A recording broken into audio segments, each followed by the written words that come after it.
Com third year का exam जो आपका शुरू हो रहा है मार्च 22 से 27 से मार्च 27 से, उस रेफरेंस में ये लेक्चर जा रहा है एडवांस ऑडिटिंग का रिजर्व्स।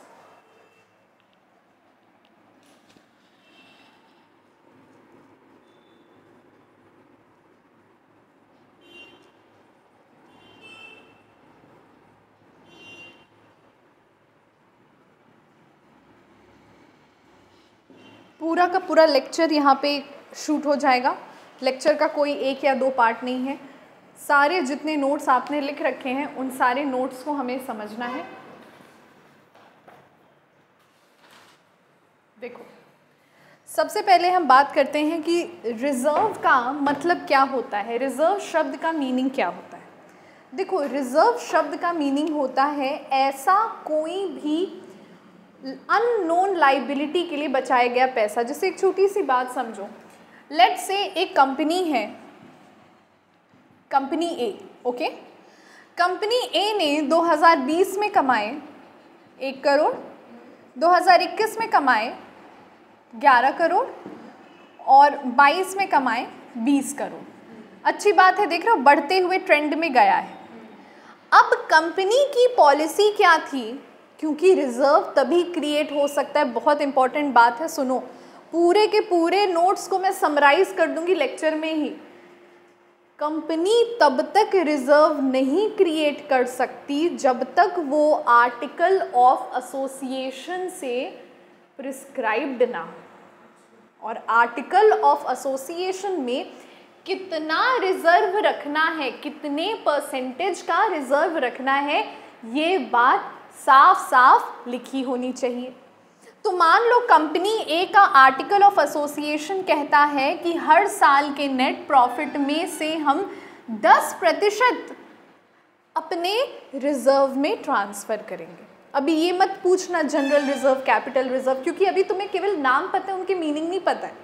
तो अभी केवल रिजर्व मान के चलो। वैसे जानकारी के लिए जनरल रिजर्व कि हम हर साल के प्रॉफिट में से 10% अपने रिजर्व में ट्रांसफ़र करेंगे।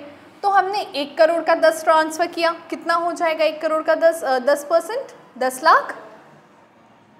11 करोड़ का 1.1 करोड़ और 20 करोड़ का,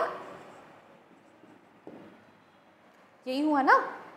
तो यहाँ पे ये जो अमाउंट है, ये जो रिजर्व की अमाउंट है, वो क्या इंडिकेट कर रही? वो इंडिकेट करती है कि फ्यूचर में अगर कोई अननोन लाइबिलिटी, हमें अभी नहीं पता है वो अच्छा ये भी हो सकता है ऐसी कोई लाइबिलिटी कभी खड़ी ही ना हो, मैक्सिमम टाइम नहीं होती। ऐसे केस में हम क्या करते हैं?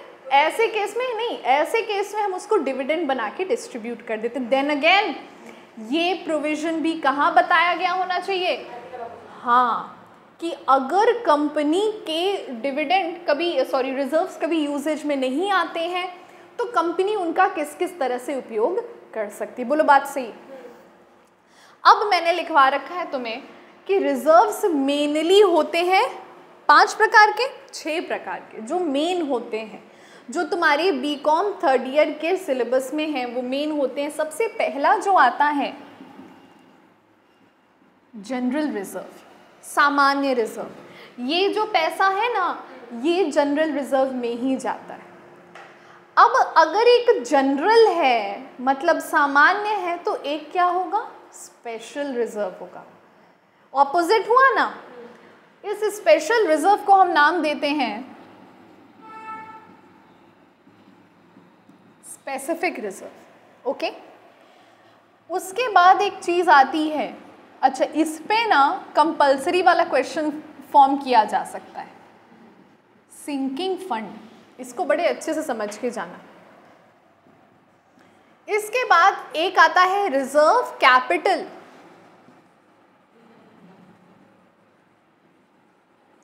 इसमें और इसमें लोग बहुत कंफ्यूज होते हैं, मगर कंफ्यूज होने जैसा कुछ है नहीं।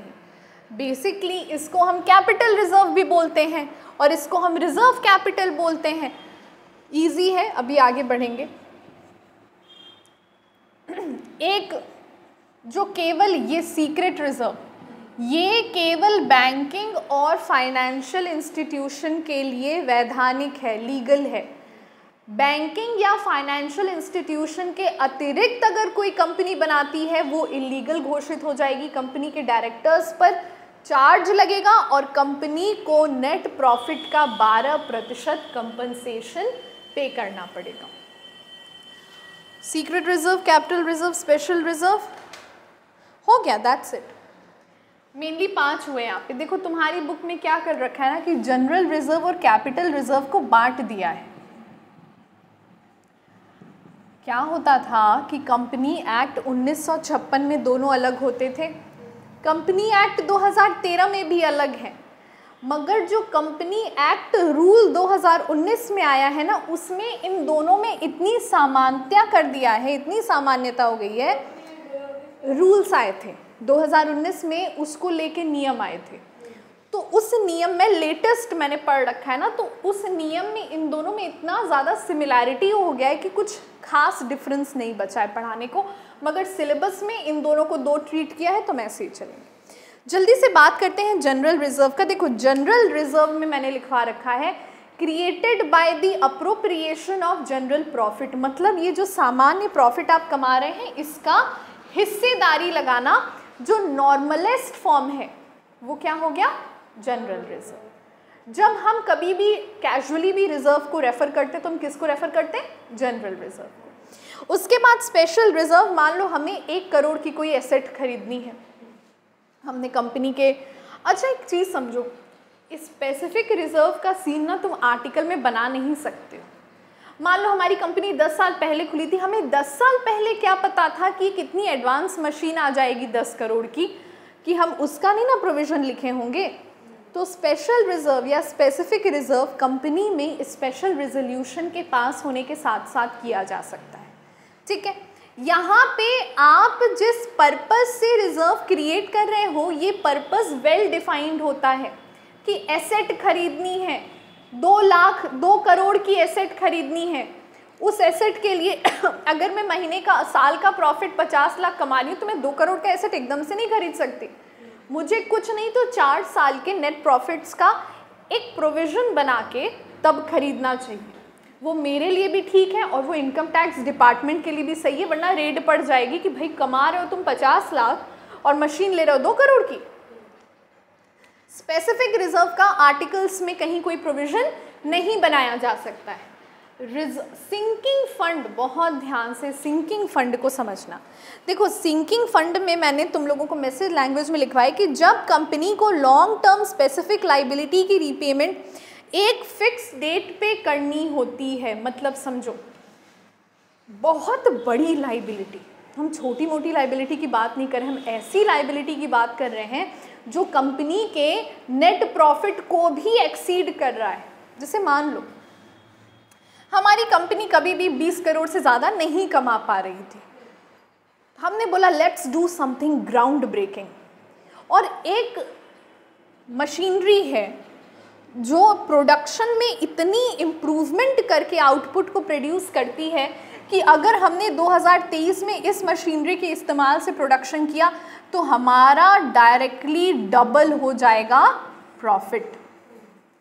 मगर अच्छा, तो ये मशीनरी को ख़रीदना हमारे लिए क्या है, एक बहुत बड़ा इन्वेस्टमेंट है, क्योंकि ये मशीनरी की कीमत ही कितनी है, 70 करोड़।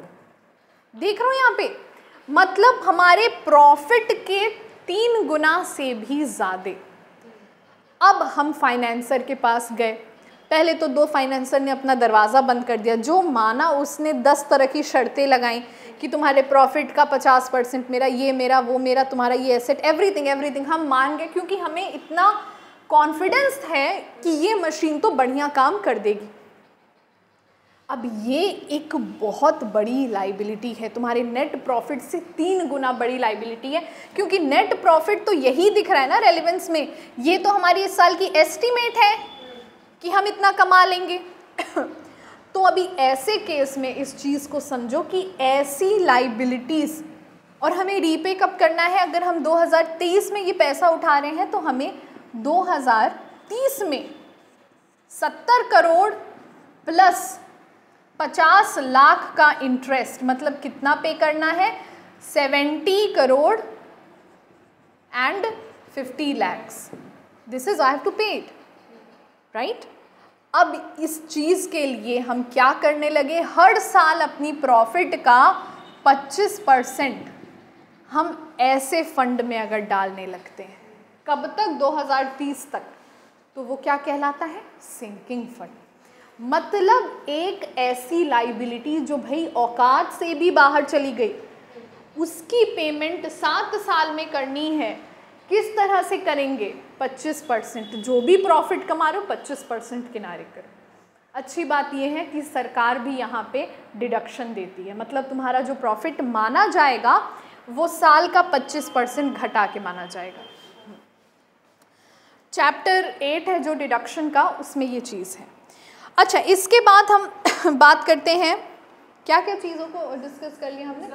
Reserve capital. देखो बहुत सिंपल, मान लो एक शेयर की दाम है 100 रुपये और हमने शेयर होल्डर से मंगा लिया है 75 रुपये. कितना नहीं मंगाया, ये 25 रुपये हम कब बनाएंगे, जब कंपनी का क्लोजर या फिर वाइंडिंग अप होगा. सारे शेयर्स पे हमारे 25 रुपये बचे हैं और हमारे शेयर्स हैं मान लो 50, इत्तेफाक करो, तो 50 × 25 1250 I guess it should be. तो ये जो 1250 है ना तुम्हारा, यही तुम्हारा क्या है, रिजर्व कैपिटल है. मतलब the uncalled amount of share which will be called upon the winding up of the company. Is that okay. Secret reserve में पहली मैं लिखते समय बोली कि ये रिजर्व केवल बैंकिंग और फाइनेंशियल कंपनी के लिए लीगल है. इसके अतिरिक्त कोई कंपनी अगर सीक्रेट रिजर्व बनाते हुए ऑडिटर द्वारा पकड़ी जाती है तो पहली चीज़ तो कोर्ट में चलेगा उसका, क्योंकि ये सिविल लाइबिलिटी में आ जाता है, और साथ ही साथ 12% पे हर प्रॉफिट के साल में, और हर वो अलग कंपनसेशन, और डायरेक्टर पे एक अलग कंपनसेशन लगेगा. कैपिटल रिजर्व की बात करते हैं, इट इज़ मोर और less the same thing, but still capital reserve का मतलब वो होता है, वो रिजर्व, देखो एक ही डिफरेंस है. कैश फ्लो होता है ना, कैश फ्लो स्टेटमेंट पढ़े हो, उसमें क्या क्या होता था, ऑपरेटिंग, इन्वेस्टिंग, फाइनेंसिंग. तो ये जो operating plus investing plus financing के टोटल प्रॉफिट्स आते हैं, जब हम उनका अप्रोप्रिएशन करते हैं, मतलब उनमें से पैसा निकालते हैं, तो जनरल रिजर्व. और जब हम केवल ऑपरेटिंग एक्टिविटी में से एक हिस्सा निकालते हैं तो वो क्या हो गया, क्लियर है. आगे बढ़ाएं बात, ओके.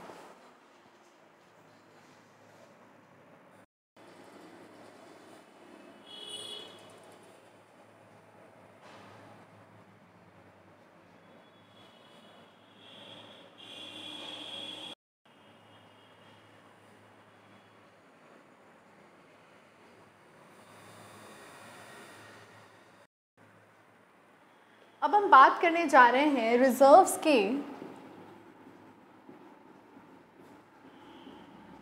फीचर्स के बारे में. सही है, रिजर्व की फीचर्स के बारे में. देखो 4 फीचर्स मैंने लिखवाए हैं. सबसे पहला है कि रिजर्व प्रॉफिट का अप्रोप्रिएशन होता है, मतलब प्रॉफिट की हिस्सेदारी होती है. दूसरा ये है, रिजर्व किसी भी तरह से कंपनी के लिए एक्सपेंस या लॉस नहीं ट्रीट किया जाता, क्योंकि अगर हम उसको एक्सपेंस दिखाते हैं तो इसका ये मतलब हो जाता है कि हमारे मेन प्रॉफिट को वो डिक्रीज़ करे, वो डिक्रीज़ नहीं कर रहा. जैसे मान लो तुम्हारे पॉकेट में 100 रुपये हैं, तुमने 50 इस पॉकेट में रख लिया, तो क्या वो पैसे घट गए, नहीं, you have just appropriated that amount. Okay. Third है, रिजर्व को बनाना किसी भी कंपनी के लिए मैंडेटरी नहीं होता है. अगर मतलब वैधानिक, कंपल्सरी, अगर कंपनी रिजर्व बनाना चाहती है, very good, go for that. अगर नहीं बनाना चाहती, इट्स ओके. ना तो हम रिजर्व बनाने को आप पे प्रेशर डालें, ना तो ना बनाने को. भाई सिंकिंग फंड का जो एग्जाम्पल लिया मैंने, अगर वो 70 करोड़ तुम्हें लग रहा है कि तुम एक साल में कमा लोगे, तुम्हें नहीं ज़रूरत है सिंकिंग फंड की, तो मत बनाओ. मगर मान लो नहीं हुआ और 2030 आ गया और लाइबिलिटी को पे करने का टाइम आ गया, तो भैया अच्छे से नपोगे. तब सेफ प्ले होता है रिजर्व बनाना, वरना कोई नहीं बना रहा है तो आप उस पर कोई एक्शन नहीं ले सकते. और इमरजेंसी के समय पे रिजर्व्स का इस्तेमाल डिविडेंड को डिस्ट्रीब्यूट करने में किया जा सकता है। देखो, या तो इमरजेंसी हो सकती है, या तो जो अननोन लाइबिलिटी के लिए मैंने जनरल रिजर्व क्रिएट किया था वो लाइबिलिटी कभी आई नहीं, तो हमने डिस्ट्रीब्यूट कर दिया। जल्दी से अब हम पढ़ने जा रहे हैं जो हमारा अगला टॉपिक है, ओवर वैल्यूएशन ऑफ लाइबिलिटीज क्या होता है। ये बड़ा इंपॉर्टेंट है। और कोई कंपनी अपने लाइबिलिटीज को अधिक क्यों दिखाएगी, ये भी समझना। तुम खुद सोचो, कोई कंपनी अपने दायित्व को अधिक क्यों दिखाएगी? ताकि प्रॉफिट कमाए, और प्रॉफिट कमाएगा तो टैक्स कम लगेगा, टैक्स कम लगेगा तो हम ब्लैक मनी बना लेंगे, ब्लैक मनी बना लेंगे तो हम टर्की, जापान, चाइना में प्रॉपर्टी खरीद लेंगे, प्रॉपर्टी खरीद लेंगे तो हम बिजनेस करने लगेंगे, और बाहर बिजनेस करेंगे तो इंडिया में फिर टैक्स नहीं देना पड़ेगा, तो हम बन जाएंगे माल्या। तो ओवर वैल्यूएशन ऑफ लाइबिलिटीज का मतलब ये होता है कि जब कंपनी की लाइबिलिटी है मान लो एक कम अमाउंट की या जो भी अमाउंट की, और कंपनी उसको बढ़ा के दिखाती है, तो ये जितने अमाउंट से बढ़ा के दिखाती है वही क्या कह रहती है, over valued amount of liability. आप क्या हो, आप एक ऑडिटर हो, तो आपने इसी चीज़ की जेन्युइननेस चेक करनी है कि क्या ये लाइबिलिटी सही में 10 है, क्या ये लाइबिलिटी सही में 100 है, या कंपनी ने यहाँ पे गेम खेल गया है। ठीक है, ओवर वैल्यूएशन ऑफ लाइबिलिटीज़ में मैंने लिखवाया है क्या, दायित्वों का अधिमूल्यन कर अथवा संदिग्ध दायित्वों को वास्तविक दायित्व के रूप में दिखाकर भी गुप्त संचय का सृजन किया जा सकता है। मतलब कई बार कंपनियां जो सीक्रेट रिजर्व क्रिएट करती हैं ना, ऐसे ही करती हैं। ये 90 क्या हो गया ना मेरा, ये 90 क्या बन गया मेरा, सीक्रेट रिजर्व बन गया। और ये सीक्रेट रिजर्व कंपनियों के लिए है इलीगल, तो हुआ ना ये क्रिमिनल एक्ट। ये था ओवर वैल्यूएशन ऑफ लाइबिलिटीज। अच्छा, ओवर वैल्यूएशन ऑफ एसेट कोई कंपनी क्यों करेगी? एग्जैक्टली इसका ऑपोजिट। अगर हम एसेट्स के ओवर वैल्यूएशन की बात करते हैं तो कोई कंपनी ओवर वैल्यूएशन एसेट की तब करेगी जब उसको इन्वेस्टर को अट्रैक्ट करना है। इन्वेस्टर को अट्रैक्ट करना है, अपने एसेट्स दिखाते हैं, अरे मेरे इतने एसेट, क्रेडिटर्स इन्वेस्टर्स दोनों को, क्रेडिटर्स को अट्रैक्ट करना। और क्रेडिटर्स में यहाँ पे उसके पास दोनों पार्टीज आ जाती हैं, बैंक भी आ जाएगा और आउटसाइडर भी आ जाएगा, मतलब जो ऐसे normally loan debts bills payable and all, वो भी आ जाएगा। तो जब हम दिखाएंगे कि मेरे पास मान लो एसेट है 100 के और हम दिखा रहे हैं 1000 के, और इन्वेस्टर उस पर भरोसा करके, किस पे, 1000 पे भरोसा करके मेरे को 500 का लोन दे दिया, क्योंकि उसको पता है कि ठीक है इनके एसेट 1000 के हैं, 500 का एसेट मैं बेच के पैसा निकालूंगा। पर एसेट थे कितने, 100, दैट्स इट। तो एसेट की भी ओवर वैल्यूएशन ना की गई हो, ये भी जांच करना किसका दायित्व है, ऑडिटर का। Is that okay? अब हम आते हैं इस चैप्टर का जो रिजर्व्स हो गया, तो रिजर्व्स में इतनी चीजें थी हमारे पास। जल्दी से ऑडिट ऑफ द कंपनी की भी लेक्चर कर लेते हैं, नोट्स है ना तुम्हारे पास। तो रिजर्व्स के चैप्टर में जो काम की बातें थी वो तो इतनी ही थी। थोड़ी सी एक और चीज़ है जो समझ लो, जो मैंने करवा रखा है कि जनरल रिजर्व और स्पेशल रिजर्व में डिफरेंस ये पूछता है, ये बेसिकली हर साल पूछता है, so you should know that. देखो, जनरल रिजर्व का कोई स्पेसिफिक लाइबिलिटी नहीं है, स्पेशल रिजर्व की स्पेसिफिक लाइबिलिटी है। जनरल रिजर्व को बनाने से पहले कंपनी को आर्टिकल्स में मेंशन करना चाहिए, स्पेसिफिक रिजर्व के लिए नहीं mention, because you don't know कब ज़रूरत पड़ जाए। द थर्ड वन इज, हमें जनरल रिजर्व को ना बैलेंस शीट में, कंपनी के बैलेंस शीट में दिखाना पड़ता है। याद है, लिखते थे profit of the year, retained earnings में जनरल रिजर्व आता था, स्पेसिफिक रिजर्व नहीं आता है। अच्छा, जनरल रिजर्व हमारा रेवेन्यू ऑपरेशन से जनरेट होता है, मतलब ऑपरेटिंग, इन्वेस्टिंग, फिनेंसिंग। मगर स्पेशल रिजर्व जो होता है केवल ऑपरेटिंग से भी हो सकता है, केवल इन्वेस्टिंग से भी हो सकता है, केवल फाइनेंसिंग से भी हो सकता है, तीनों से एक साथ नहीं हो सकता है। And then that's it. यहाँ पे एक अंतिम चीज़ ये लिखी है कि यहाँ पे पुराने लाभों की तरफ बांटा जा सकता है। मतलब सुनो, हमने आर्टिकल्स ऑफ एसोसिएशन में कह दिया कि हम 12% का जनरल रिजर्व हर साल क्रिएट करेंगे, तो 12% ही आप क्रिएट करोगे, मगर अभी वो बाद में करना। सुनो इधर, मगर स्पेशल रिजर्व में तो तुमने कहीं आर्टिकल्स में कोई अमाउंट नहीं बताई थी, तो तुम्हें हर साल जितना यूज़ पड़े तुम क्रिएट कर सकते हो, बशर्ते तुम्हें अपनी ऑडिट रिपोर्ट में इस बात को छिपाना नहीं है, क्योंकि छिपाए तो ऑटोमेटिकली ऑडिटर क्या मान लेगा, यहाँ पे सीक्रेट रिजर्व क्रिएट हुआ है, लगा देगा कंपनसेशन। इसी के साथ बीकॉम थर्ड ईयर का हमारा रिजर्व का लेक्चर कंप्लीट हुआ।